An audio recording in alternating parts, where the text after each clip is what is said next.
ശരി, ഇനി മഹാരാഷ്ട്രയിലേക്ക് പോയാൽ അടുത്ത 5 വർഷം ആര് മഹാരാഷ്ട്രയെ നയിക്കുമെന്നതിൽ മഹായുതി സഖ്യത്തിൽ ഒരു തീരുമാനമായിട്ടുണ്ട്. ദേവേന്ദ്ര ഫട്നാവിസ് എന്ന BJPയുടെ തന്ത്രശാലിയായ രാഷ്ട്രീയക്കാരനാകും മറാത്ത മണ്ണിന്റെ അടുത്ത മുഖ്യമന്ത്രി. ചക്രവ്യൂഹം ഭേദിച്ച അഭിമന്യുവെന്ന് സ്വയം വിശേഷിപ്പിക്കുന്ന ദേവേന്ദ്രയുടെ കയ്യിലാണ് ഇനി മഹാരാഷ്ട്രയുടെ അധികാരം.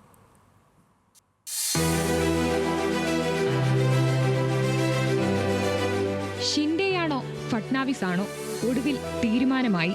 മഹാരാഷ്ട്രയുടെ 15ാമത് നിയമസഭയുടെ മുഖ്യമന്ത്രിയായി ദേവേന്ദ്ര ഫട്നാവിസ് അധികാരമേൽക്കും. മഹാരാഷ്ട്രയുടെ പ്രക്ഷുബ്ധമായ രാഷ്ട്രീയ ഭൂമികയിൽ ഫട്നാവിസ് മെനഞ്ഞ തന്ത്രം മഹായുതിയുടെ ഉജ്ജ്വല ജയത്തിന് വഴിമരുന്നായെന്ന വിലയിരുത്തലിലാണ് BJP കേന്ദ്ര നേതൃത്വം മുഖ്യമന്ത്രി കസേര നൽകിയത്. മുഖ്യമന്ത്രി പദത്തിൽ 3ാം തവണയാണ് ഫട്നാവിസ് എത്തുന്നത്. മഹാരാഷ്ട്രയിൽ ഏറ്റവും കൂടുതൽ കാലം മുഖ്യമന്ത്രിയായിരുന്ന വസന്തറാവു നായിക്, ശരത് പവാർ തുടങ്ങിയ രാഷ്ട്രീയ നേതാക്കളുടെ നിരയിലേക്കും ഇതോടെ ഫട്നാവിസ് ഉയരും. 2014 122 സീറ്റുകളോടെ BJP ഏറ്റവും വലിയ ഒറ്റക്കക്ഷിയായി ഉയർന്നതിനെ തുടർന്നാണ് മഹാരാഷ്ട്ര BJP അധ്യക്ഷനായിരുന്ന ഫട്നാവിസ് ആദ്യമായി മുഖ്യമന്ത്രി പദത്തിലെത്തിയത്. 2019 NCPയുടെ അജിത് പവാറിനെ കൂട്ടുപിടിച്ച് രൂപീകരിച്ച സർക്കാരിന് 3 ദിവസത്തെ ആയുസേ ഉണ്ടായിരുന്നുള്ളൂ. എന്നാൽ 2022 ശിവസേനയെ പിളർത്തി ഷിൻഡെയെ പാളയത്തിലെത്തിച്ചു. ഈ തീരുമാനം BJPയിൽ ഫട്നാവിസിന്റെ യശസ് ഉയർത്തി. ഏക്നാഥ് ഷിൻഡെയെ മുഖ്യമന്ത്രിയാക്കിക്കൊണ്ട് മഹായുതി സർക്കാർ രൂപീകരിച്ചപ്പോൾ പരാതിയും പരിഭവമില്ലാതെ ഉപമുഖ്യമന്ത്രി സ്ഥാനത്ത് തുടർന്നു. ഈ നീക്കമാണ് ഫട്നാവിസ് എന്ന തന്ത്രശാലിയെ ഇപ്പോൾ മുഖ്യമന്ത്രി പദത്തിലെത്തിച്ചത്.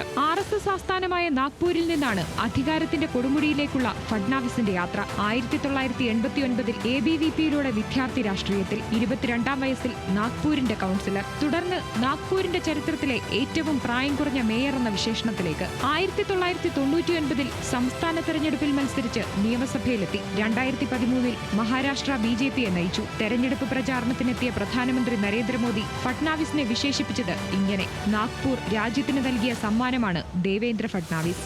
രാഷ്ട്രീയ എതിരാളികളോട് മൂർച്ചയുള്ള ഭാഷയിൽ കലഹിക്കുന്ന ഫട്നാവിസ് മഹാരാഷ്ട്രയിലെ വർത്തമാനകാല രാഷ്ട്രീയ മാറ്റങ്ങളുടെ പ്രധാന ശില്പിയാണ്. ഫട്നാവിസിന് RSSലുള്ള വേരോട്ടമാണ് BJPക്ക് മുതൽക്കൂട്ടായത്. മഹാരാഷ്ട്ര വികസനത്തിലും ആ കയ്യൊപ്പുണ്ട്. സമൃദ്ധി എക്സ്പ്രസ് വേ മുതൽ നവി മുംബൈ എയർപോർട്ട് വരെയുള്ള വികസന പദ്ധതികൾ ഫട്നാവിസിന്റെ നേട്ടമാണ്. ചരിത്രപരമായ 3ാം ടേമിന് കളമൊരുങ്ങി. മഹാരാഷ്ട്രയുടെ ഭാവി ഫട്നാവിസ് എങ്ങനെ രൂപപ്പെടുത്തുമെന്നതിലാണ് ഇനി എല്ലാ കണ്ണുകളും. National desk, news Malayalam.